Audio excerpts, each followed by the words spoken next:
Good morning. My name is Jykera Spencer. How many times have you come across someone that was like tempered glass? They were seemingly fragile, but they were actually stronger than ever. Whether it be you or someone that you have encountered, we all have seen people be falsely perceived as weak based solely on their appearance. I myself am a heart patient, and I have been since I was a baby.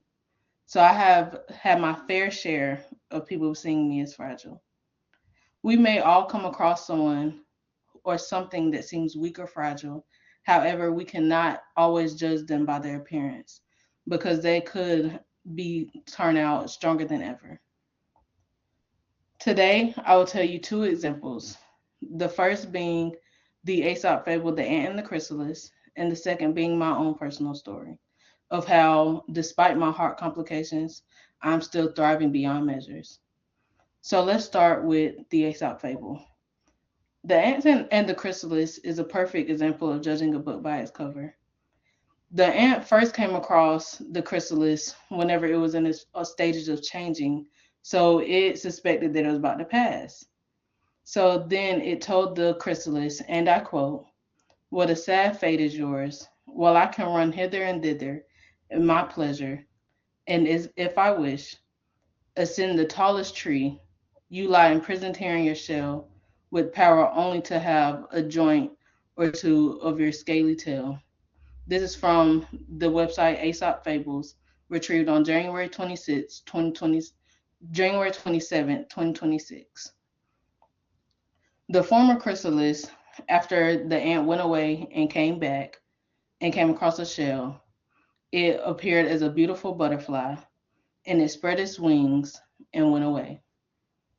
According to the Aesop fable, the moral of the story is appearances are deceptive, and I can completely agree with this.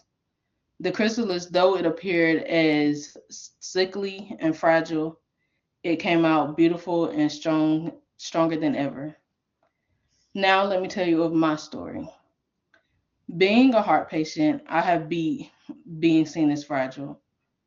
I was born with heart complications, and I've had doctors make assumptions about me all my life of what my life would be on based on how I appeared at the time. So after I had my three heart surgeries, I was around 3 years old, and the doctors told my parents that I would be on the heart medication all of my life.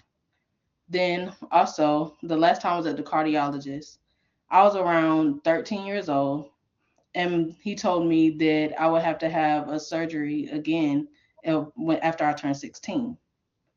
But here I am, 19 years old, about to graduate college, and I have not been on medication for 13 years. I have not had any more heart surgeries, and I have not had any more heart complications. Also, I have also been experiencing pity through, even though I know that it was from a loving place, my parents, and also myself. Whenever I was younger, it seemed as though my parents didn't want me to do any activities.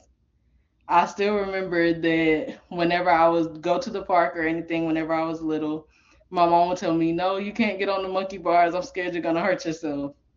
But I would sneak and do it anyway, like the kid that I am. And I also remember my parents telling me a story of one time we came back from the doctor and they were trying to like keep me still, all that. And I took off and I ran to the couch and boom, hit myself on it. But I was fine. And also, even through my teenage years, there's been times where I'll be short of breath or I'll feel a little tightness in my chest, and I'll start freaking out, even though it really was not that serious.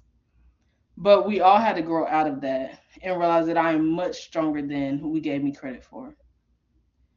Though I was not as harshly pitied as the butterfly, we have similar stories and have overcome the false perceptions of our appearances. As shown through my story, as well as the fable, things that appear as fragile or weak can bloom into something that is very strong. So try your best not to pity, even when it's not purposeful or from an ill will, because you never know how the story may turn out. Thank you for listening. Are there any questions?